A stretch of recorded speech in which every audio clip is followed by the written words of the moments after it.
Vous êtes-vous déjà demandé comment des pays extrêmement riches en ressources naturelles peuvent également compter parmi les plus pauvres du monde?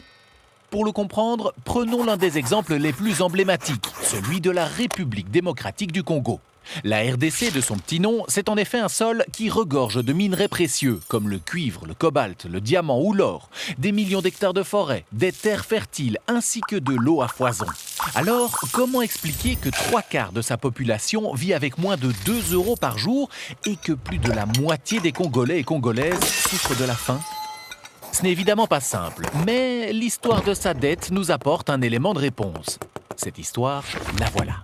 En 1960, la RDC accède à l'indépendance. Peu de temps après, la Belgique et la Banque mondiale mettent sur le dos du peuple congolais une partie des dettes qui avaient pourtant été contractées par la Belgique pour exploiter sa colonie.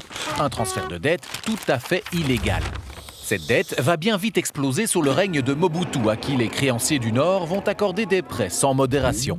De l'argent qui contribuera avant tout à l'enrichissement personnel de Mobutu lui-même. Et ce, en toute connaissance de cause des créanciers.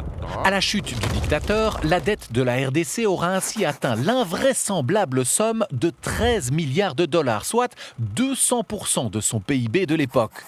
Pour payer ses dettes, le pays continue de s'endetter auprès du Fonds monétaire international et de la Banque mondiale qui imposent leurs conditions. Baisse drastique des budgets de secteurs comme la santé ou l'éducation, considérés comme non productifs. Abandon de l'agriculture vivrière au profit de l'agriculture d'exportation. Ou encore privatisation massive des entreprises publiques. Des recettes vieilles de 40 ans, mais qui sont toujours d'application.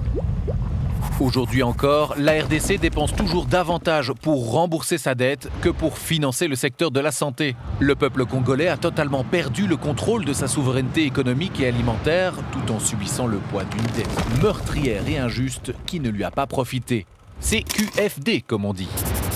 La RDC n'est qu'un exemple parmi d'autres. Partout dans le monde, des peuples sont maintenus dans la pauvreté par des dettes illégitimes, odieuses, illégales et insoutenables. L'annulation des dettes du Sud est l'une des clés de la réduction des inégalités mondiales. Faisons passer la vie avant la dette. Annulons les dettes meurtrières et injustes.